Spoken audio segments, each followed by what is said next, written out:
versículo 39 em diante, indo até o versículo 43. Lucas é no Novo Testamento. Então, o Novo Testamento, você que tem aquele Novo Testamento de bolsa aí na sua casa. Então, o primeiro livro é Mateus, Marcos, aí você vai chegar então no livro de Lucas, capítulo 23, versículo 39 ao 43. E nós vamos estar dando tema à nossa reflexão da noite, o seguinte tema: os sermões de três condenados. Os sermões de três condenados. Vamos pela projeção. E um dos malfeitores que estava pendurados blasfemavam dele, no caso de Jesus, dizendo: se tu és o Cristo, salva-te a ti mesmo e a nós. Respondendo, porém, o outro, repreendia-o, dizendo: tu nem ainda temes a Deus, estando na mesma condenação? E nós, na verdade, com justiça, porque recebemos o que os nossos feitos mereciam, mas este nenhum mal fez. E disse a Jesus: Senhor, lembra-te de mim quando vieres em teu reino. E disse-lhe Jesus: em verdade te digo, que hoje estarás comigo no paraíso. Vamos orar. Deus eterno, nós te somos imensamente gratos, porque o Senhor abriu os nossos olhos para contemplarmos a Ti e nos deu o privilégio de optarmos por servir-te como Senhor da nossa vida. E nesta hora é privilégio podermos prestar culto público a Ti, Senhor. É privilégio podermos falar do Teu amor, anunciarmos a Tua palavra. E eu quero Te pedir que assim como a nós fora dado este prazer, este presente que é a salvação, seja dado também aos nossos amigos que estão a acompanhar esta reflexão, ou que no futuro próximo poderão estar vendo esta pregação, ouvindo, que eles também recebam a dádiva da vida eterna de Ti. Concernente à Tua igreja presente e que também nos acompanha, que nós sejamos edificados nesta noite pelo Teu Espírito, pelo recado que Tu tens a dar a cada um de nós. Portanto, Senhor, usa-nos poderosamente neste momento e faz a Tua vontade e o Teu querer, pois rogamos agradecidos em nome de Jesus, Teu Filho, nosso Salvador. Amém. Só pedir que tire um pouquinho do eco, Fagner. Tira um pouquinho o eco. Meus queridos, então, repetindo o nosso tema é os sermões de três condenados. Quem são então estes pregadores? Quem são estes pregadores? Se nós observarmos no versículo 32, o texto diz: E também conduziram outros dois que eram malfeitores, para com ele, no caso Jesus, serem mortos. Então aí diz que estavam conduzindo Jesus e mais dois, e os três seriam mortos. Então aí está os três pregadores. Esses dois malfeitores, a fé popular do povo, eles embelezaram essa história a partir do século IV, dando uma narrativa, bem como dando nomes a esses dois personagens. Nome estes que a Bíblia não trata. Foi meramente a fé popular que posteriormente tornou-se tradição na Igreja Católica. Sendo que um daqueles malfeitores, eles nomenclaturaram de Dimas. e o outro, Gestas. E eles até o posicionaram. Aquele que estava à direita de Jesus era o Dimas, que segundo eles era o bom ladrão, né? Era o bom ladrão. Por quê? Porque ele defendeu Jesus, porque ele reconheceu Jesus. Na realidade não existe bom ladrão, todo ladrão é mau. Por mais que ele chegue com educação e diga, por gentileza, me passe o seu celular, ele não é bom, porque ele está ali roubando, tá? Mesmo que ele diga, me passe a carteira, aí tira R$1.000 e diz, olha, mas eu vou lhe dar 10%, tome 100 dos 1.000. Ele não é bom, continua mal, ele levou R$900. Mas a tradição chama de o bom ladrão. Já aquele que, segundo eles, estava à esquerda, que eles chamaram de Gestas, é o mau ladrão. Pois bem, e a Igreja Católica posteriormente beatificou aqueles a quem eles chamam de Dimas, e ele tornou santo na Igreja Católica, Dimas, e ele é padroeiro das causas difíceis, em especial daqueles que aceitam a Cristo, ou seja, recebem a salvação nos seus últimos momentos de vida. Então, se você tem uma causa difícil, o padroeiro aí, segundo os católicos, é Dimas. Pesquise, verifique e veja se eu estou mentindo ou não. Pois bem, inclusive, viu, irmão José Luiz, o dia desse padroeiro é exatamente o dia do seu nascimento, 25 de março, que é também o aniversário, o dia de organização da PIB, o aniversário da PIB, para quem não sabe, não? Pois muito bem. Então, eram esses os três pregadores. Um ladrão, nomenclaturado como Dimas, um outro malfeitor, nomenclaturado como Gestas, e Jesus Cristo. E o local desta pregação? Um local inédito, um local ímpar. Não foi num templo suntuoso, não fora numa praça, num areópago, onde a população, o povo estava ali para ouvi-los. Não. Esses três pregadores trouxeram os seus sermões pregados numa cruz. Pregados numa cruz. Uma cruz rude, imergido em dores, sofrimentos.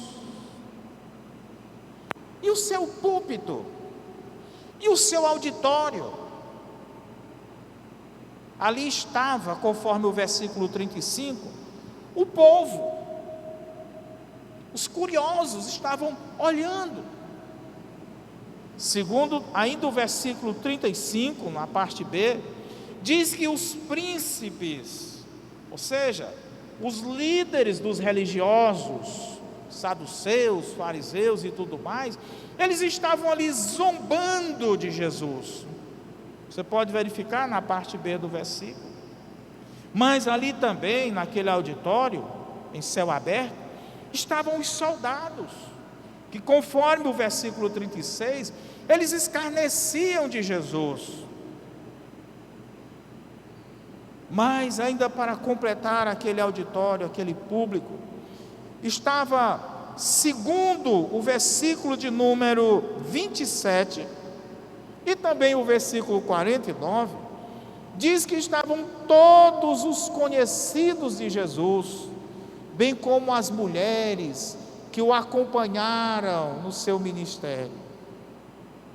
Então ali estavam os apóstolos, ali estava Maria, sua mãe, ali estava Marta, ali estava Lázaro, ali estavam todos os seus amigos, todos os seus conhecidos.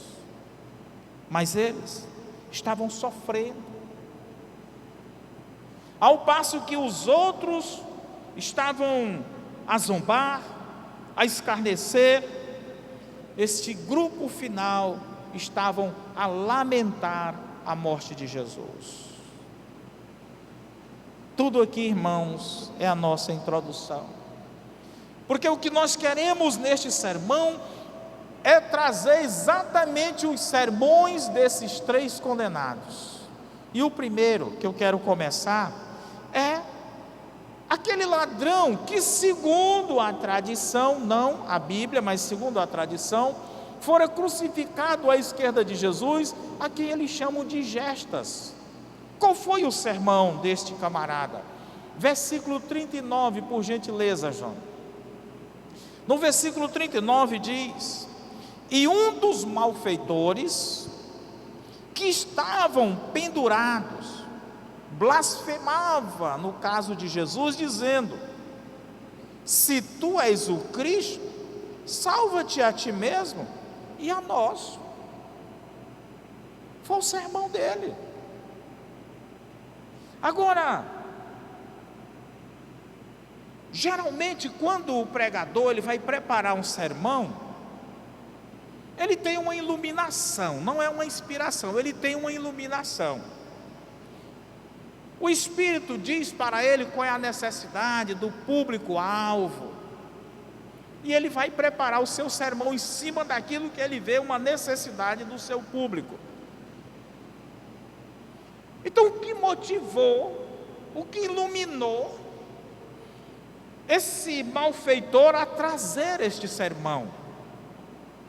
Eu diria, irmãos, pode ser que eu esteja errado, eu estou dizendo, eu diria que pela zombaria daqueles príncipes, pelo o escárnio que trazia os soldados, aquele malfeitor viu sua última oportunidade naquilo. Ele disse: olha, já que os poderosos estão zombando, os guardas, os soldados estão escarnecendo, eu também vou zombar, eu também vou escarnecer. Pode ser que eles olhem para mim e dizem: esse camarada aí não é mau, ele está do nosso lado, porque ele também está zombando do malfeitor maior, Jesus. Então vamos tirá-lo daí. Talvez ele deu a sua última cartada, confiando no homem, confiando no ser humano.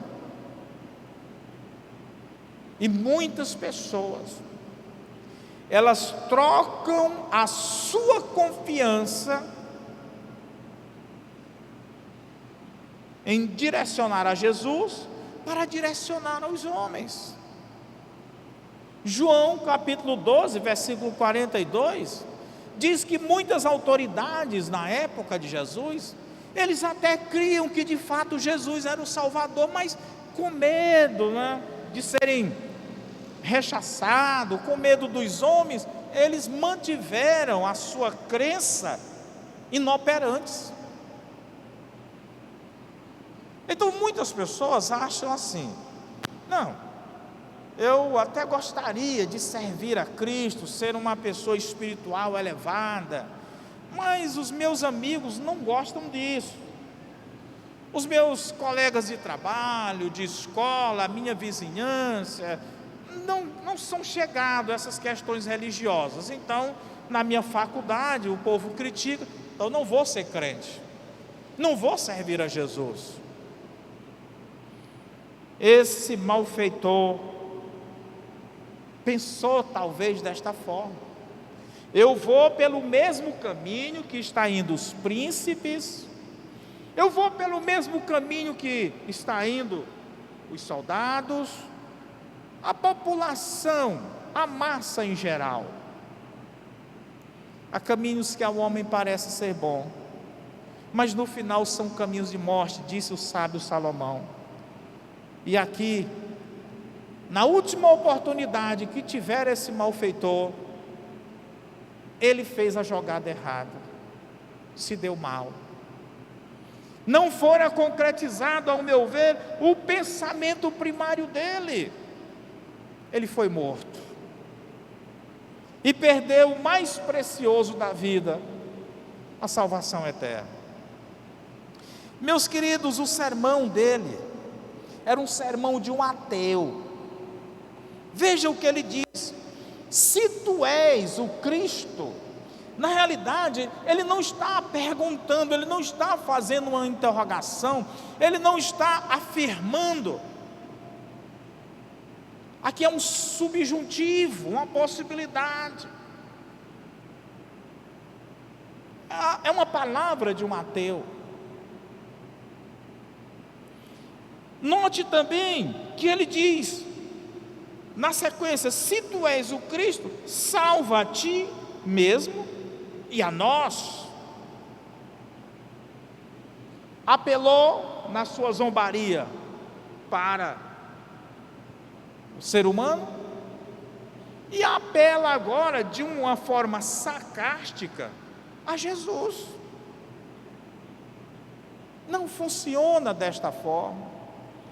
Deus, ele requer dos seus adoradores, daqueles que o confessam, um coração voltado completamente para Deus. Ele era um homem dúbio, este malfeitor. Ele buscava apenas as coisas deste mundo. Ele não entendeu que naquele momento tão difícil para ele, o mundo deveria ser rejeitado e Deus buscado de uma forma ímpar. Ele continuava, mesmo que querendo alguma ajuda de Cristo, mas ele queria uma ajuda meramente efêmera, passageira. Salva a ti e a nós, e a vida eterna. Porque esta salvação, ele não estava se referindo à salvação eterna. De outra forma, ele não teria dito salva a ti, porque Jesus era o Filho de Deus e a nós. Ele estava se referindo a uma salvação da morte na cruz naquele momento. E era um sarcasmo, uma ironia, não era algo verdadeiro. E este sermão, irmão, qual fora o resultado dele? A morte. A morte. A morte. Mas o segundo sermão do segundo condenado, o sermão então daquele cujo a tradição diz que fora crucificado à direita de Jesus, Dimas, o bom ladrão. Versículo 40.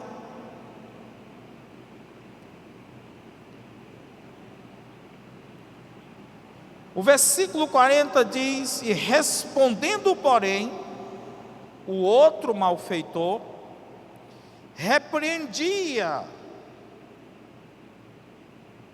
dizendo: tu nem ainda temes a Deus, estando na mesma condenação. Continua o versículo 41 até o 42. Nós, na verdade, com justiça, porque recebemos o que os nossos feitos mereciam, mas este mal nenhum fez. 42.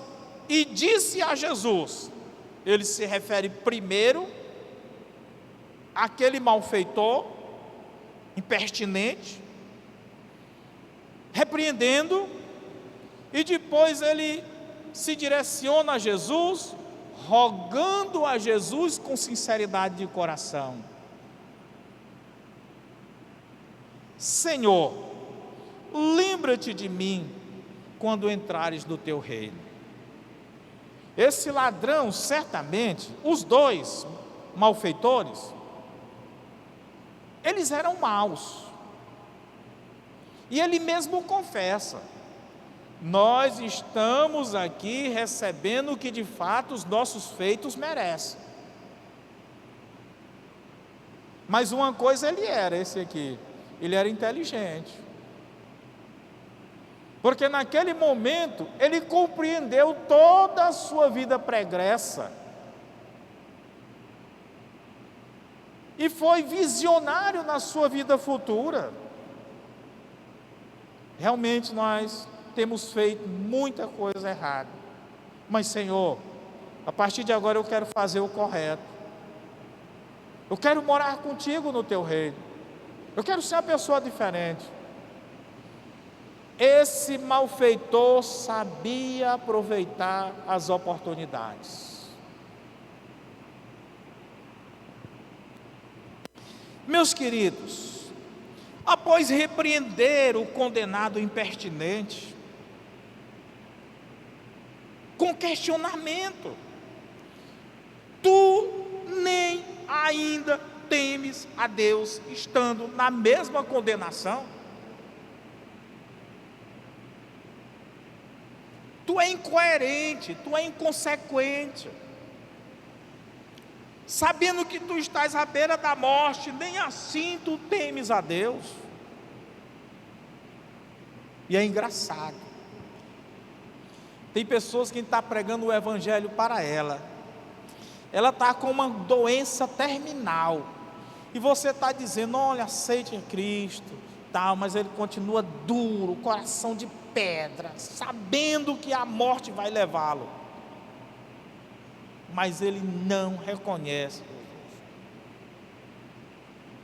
Pessoas que estão desprovidas nesse mundo de gozar o próprio mundo, seja por velhice, seja por doença, seja porque, mas mesmo assim ele continua agarrado ao mundo. E você pergunta, mas por que você ainda está agarrado ao mundo? Você não tem mais condições de desfrutar o mundo? Veja, agora, irmãos, usando o termo, o nome dado, Dimas mostra 3 atitudes de um arrependido, que só aqui daria um sermão, viu, Afrânio? Só aqui agora que eu vou falar. A primeira atitude, reconhecer o seu próprio pecado. Então aqui, não há como nós dizermos, não, na realidade ele se aproveitou, ele não estava arrependido. Não, olha, primeira coisa, ele reconheceu o seu próprio pecado. Quando ele diz, para nós é justo o que estamos aqui sofrendo, porque nós estamos recebendo o castigo merecido por nossas obras. E a primeira coisa que um arrependido faz é reconhecer o seu estado pecaminoso. É a primeira coisa que alguém faz. Segundo, ele reconheceu que Jesus não merecia morrer, mas este nenhum mal praticou. Ele tinha clareza de quem era Jesus, um justo, o santo, o Salvador. Esse malfeitor, provavelmente ele ouviu mensagens de Jesus, porque como pode ele, Senhor, lembra-te de mim quando vires no teu reino? Então talvez ele estivesse naquela vida de malfeitor, mas ele tinha desejo no seu coração. Provavelmente teve ele contatos com Jesus. E o evangelho apócrifo de São Nicodemos diz que Dimas e o outro fizeram parte de uma turma que assaltou Jesus, aliás, José e Maria, quando estava na progressão com o menino Jesus. Mas é só coisa fictícia, né? Essas coisas aí. Inclusive teve uma rede de TV do Brasil que fez uma minissérie trabalhando a vida de Jesus e disse que eles eram irmãos, eles eram irmãos. Deixa lá. Mas esse camarada, Ele tinha uma compreensão de Jesus, e ele usou esta compreensão neste momento, reconheceu que Jesus não merecia morrer. Fato consumado, porque o próprio Pilatos, olhando para Jesus, e disse: eu não vejo nenhum crime neste homem. E a própria Escritura diz que Pilatos sabia do porquê os judeus estavam entregando Jesus, por inveja. E toda a multidão sabia que era por inveja. A mesma coisa, ela acontece nos nossos dias, na atualidade. Por exemplo, nós sabemos que aquelas pessoas que estão presas, nos atos do dia 8 de janeiro, lá no Congresso, nós sabemos que elas não cometeram crime algum. Todos nós sabemos o que aconteceu ali, todos nós. Mas muitos tentam ludibriar a cena. Sabemos, não foram eles que quebraram nada. Todos nós sabemos que aconteceu na nossa eleição, ela foi fraudada. Todo mundo sabe, mas não continua assim. É mesmo que todo mundo sabia que Jesus era inocente. Todo mundo. Até esse malfeitor. É o ser humano. E a última atitude dele é quando ele reconhece Jesus como rei.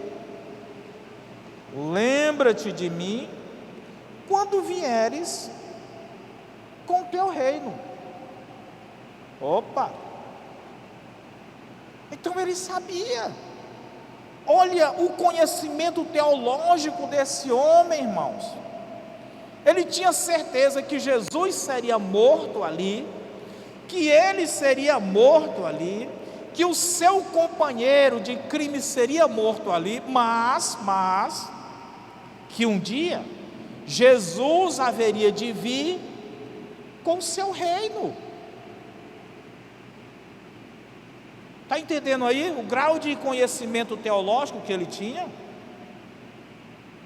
Quem era esse homem de fato? Se fôssemos contextualizar hoje, seria um desviado? Então vamos usar essa nomenclatura, Solimar. Era um desviado da igreja. Ele sabia demais, talvez ele tinha sido professor na EBD, professor dos jovens. Talvez ele era até um pregador.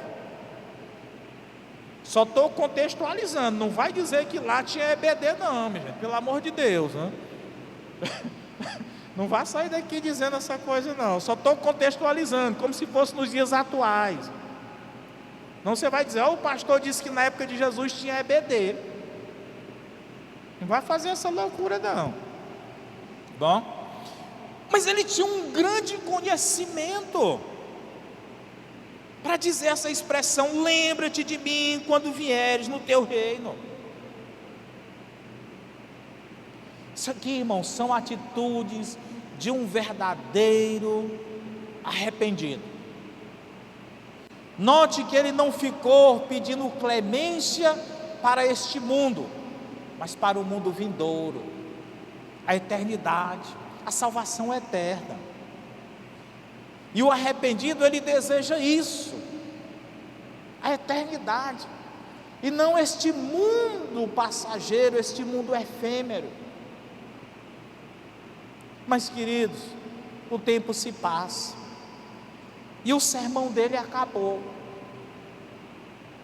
E vamos para o último sermão. 3 pregadores num só dia, mas foram pregações rápidas. Talvez seja aí que a Assembleia de Deus se inspira de ter 3, 4 pregadores num culto. O sermão de Jesus. O sermão de Jesus. Tu que está na esquerda, prega primeiro. Tu que está na direita, prega segundo. Agora é a minha vez. Qual foi o sermão de Jesus? Versículo 28. Jesus, voltando-se para elas, disse: filhas de Jerusalém, não chore por mim, chorai antes por vós mesmas e por vossos filhos, porque eis que hão de vir dias em que dirão: bem-aventurado as estéreis, e os ventres que não geraram, e os peitos que não amamentaram. Então começarão a dizer aos montes: cai sobre nós, e aos outeiros: cobre-nos. Mas o que tem a ver isso? A pregação apocalíptica de Jesus, escatológica, sobre o mal que viria sobre os judeus. No ano 70, irmão, conta Flávio Josefo, um historiador de pouco tempo após Jesus, da invasão que os romanos fizeram ali na cidade de Jerusalém. Segundo Flávio Josefo, eles mataram 1.200.000 judeus. Na sua narrativa, a história dos judeus, segundo Flávio Josefo, ele diz que na sarjeta da cidade corria sangue, como se fosse ali o esgoto. Você pode procurar, faça uma pesquisa, hoje a internet é muito fácil. A destruição de Jerusalém no ano 70 da nossa era pelos romanos. Você vai ficar boquiaberto. Então Jesus já estava falando, prevendo o que iria acontecer sobre eles, por causa da rejeição que eles fizeram ao Filho de Deus. E quando nós estamos pregando para as pessoas, nós falamos do perigo que ele corre, mas eles não acreditam, eles estão cegos, eles estão surdos, eles não conseguem ver, eles não conseguem ouvir o perigo. Mas a morte bate às portas. Mas a pregação de Jesus continua. Versículo 31.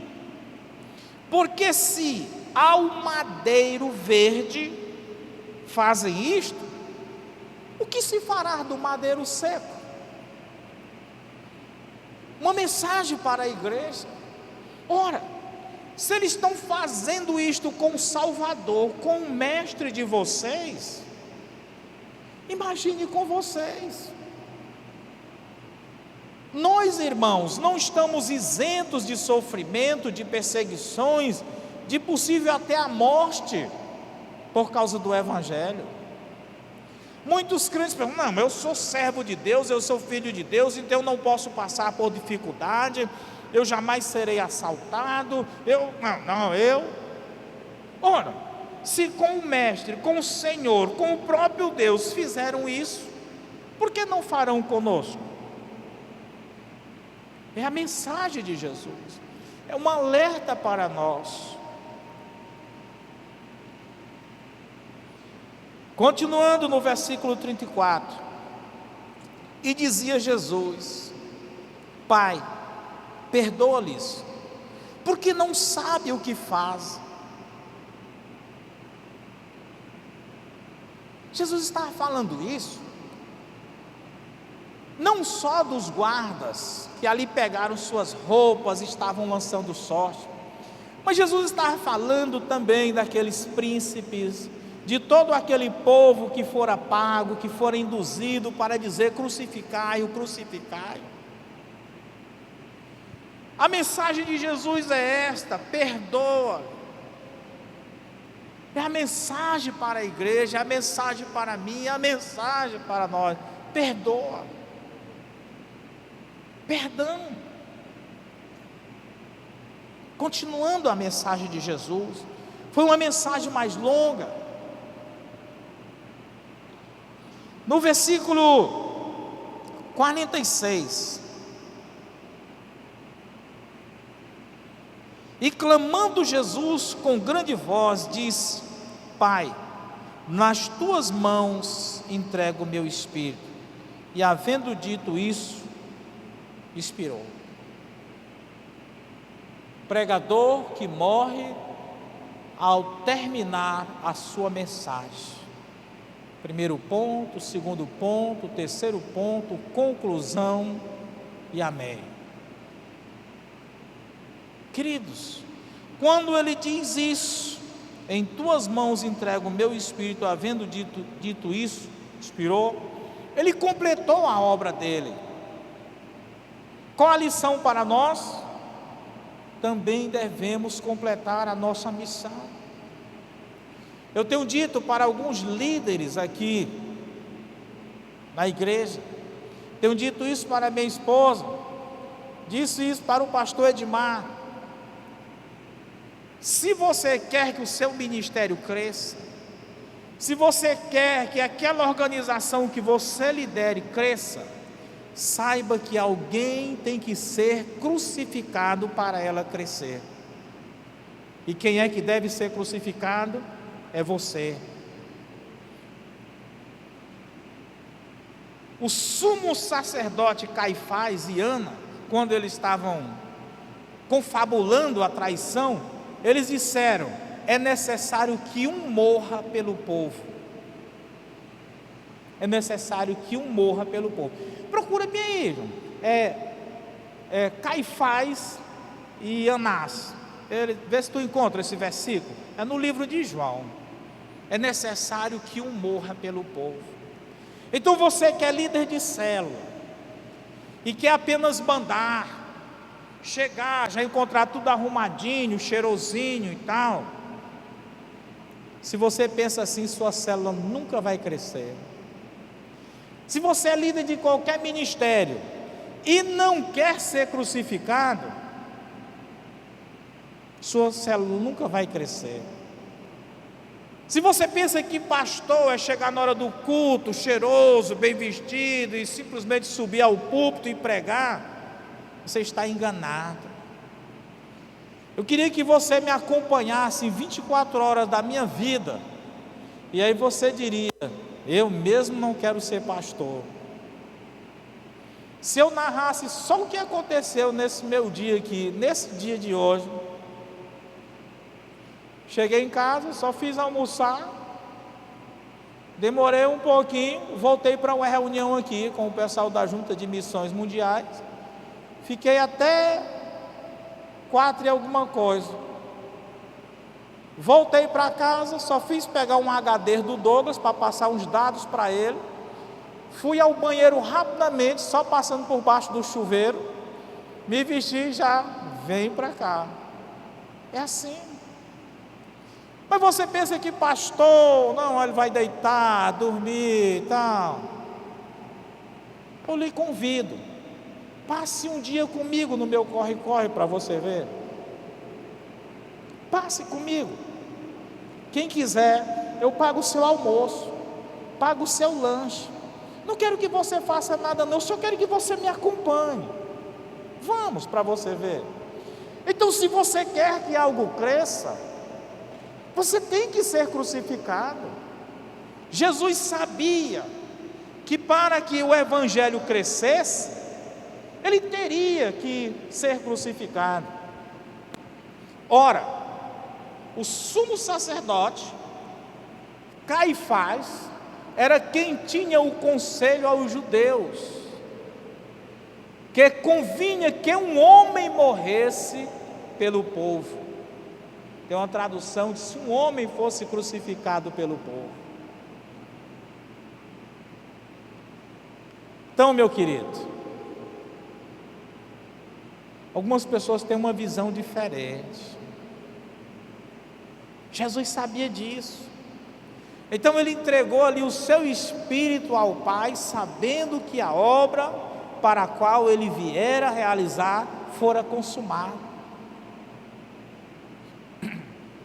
E é isso que nós temos que fazer. Então, qual o resultado? O resultado desse sermão de Jesus? No versículo 43, mostra que aquele ladrão, aquele malfeitor, aquele bandido, que segundo a tradição estava à direita de Dimas, foi salvo. No último sermão, ele continua ainda ganhando uma alma. Então, irmãos, na hora da morte, você estando lá, no leito, a pessoa que vai lhe visitar, você ainda vai ganhar para Jesus. Olha o que ele diz: em verdade te digo, que hoje mesmo estarás comigo no paraíso. Aquele ladrão, aquele malfeitor, aquele bandido, foi salvo. Foi salvo. Versículo 44. Era já quase a hora sexta, e houve trevas em toda a terra, até a hora nona, escureceu-se o sol. Nesse texto não narra, mas no outro evangelho, João, diz que houve um terremoto, a terra se abriu, e muitos santos que haviam sido sepultados, eles ressuscitaram. Um sermão poderoso, que até o sol, a lua, a terra, sente o impacto do sermão. Mas tem mais gente salva aí. Versículo 45. E rasgou-se ao meio o véu do templo. O que isso tem a ver? Isso tem a ver que a igreja, a nós, fora dado agora o direito de livre acesso ao Pai. Não precisamos mais de um intermediário. Não precisamos mais fazer oblações. A qualquer momento que você quiser conversar com o Pai, em qualquer lugar, você pode fazer isso. Você é o seu próprio sacerdote. Livre acesso. Acabou a burocracia. Você quer falar com o Pai? Você fala agora. Daqui a meia hora. Ele não desliga o celular não, é 24 horas ligado. Não tem dupla linha não. Todo mundo que liga, ele tem um telefone especial para ele atender. Nunca vai estar ocupado o telefone dele. Mas, o versículo 47, vamos finalizar, porque são tantas coisas, tantos resultados. E o centurião, ou seja, aquele comandante de um batalhão, 100 soldados, vendo o que tinha acontecido, o comandante da guarda ali, deu glória a Deus, dizendo: na verdade, este homem era justo. E o que aconteceu? Provavelmente ele se converteu. Foi um dos crentes ali que deu continuidade à igreja, juntamente com Pedro, etc, etc. O próprio comandante da guarda reconheceu que aquele homem de fato era justo. Então, queridos, 3 condenados, 3 sermões, um altamente significativo, e 2 que de fato produziram efeito momentâneo e efeito contínuo. Que nós de fato possamos ter a nossa fé sedimentada, independente da situação, independente do momento, independente do que vai acontecer, mantermos a nossa fé, mantermos a nossa mensagem, mantermos o nosso foco, que é a vida eterna, usando Dimas, usando aqui aquilo que a tradição diz, pelo seu nome. Ele não se preocupou em salvar a sua vida, mas ele se preocupou em ganhar a vida eterna, porque Jesus disse: quem quiser salvar a sua vida, perdê-la-á, mas quem perder a sua vida por amor a mim e ao Evangelho, salvá-la-á. Então muitas pessoas pensam que estão ganhando a vida, quando na realidade eles estão perdendo. E quando eles olham para nós, acham que nós estamos perdendo a vida. Pelo contrário, nós estamos ganhando. As pessoas pensam que a vida de um crente é triste, aí é que eles se enganam. O crente ele é muito feliz, satisfeito. Além disso, ele está com a vida eterna.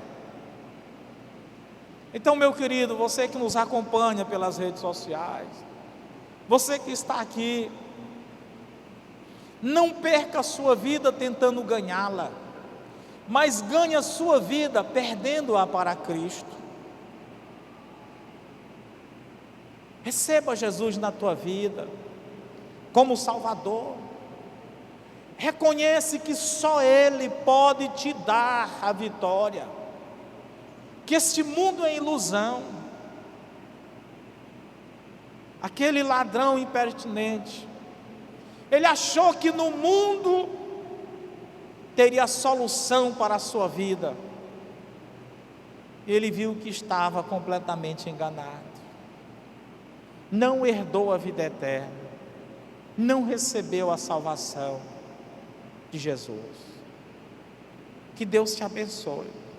E se há entre nós, creio que não temos visitantes aqui, assim, mas se alguém entre nós que ainda não entregou a vida a Jesus, reconhecendo como reconheceu aquele malfeitor, reconheceu Jesus: Senhor, lembra-te de mim. Diga isso para Jesus nesta noite. Se há alguém que deseja entregar a sua vida a Jesus, reconhecendo-o como o Senhor e Salvador da sua vida, faça isso nesta hora. É só você levantar assim a sua mão, e nesse simples gesto você vai estar dizendo para mim, para a igreja, para Jesus: Senhor, eu estou te recebendo como Salvador da minha vida, eu quero a vida eterna. Daí eu pergunto: há alguém entre nós que deseja fazer isso? Você vai levantar a sua mão, depois baixá-la.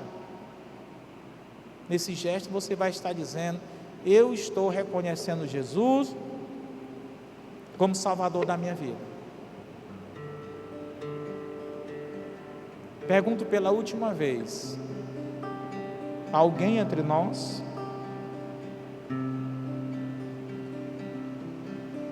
Se não há, eu encerro o convite. Que Deus te abençoe, te dê a oportunidade. Você não está pregado numa cruz. Eu espero que Deus te dê muita oportunidade de ouvir o Evangelho e tomar essa decisão ao lado dele. Queridos, nós queremos trazer algumas comunicações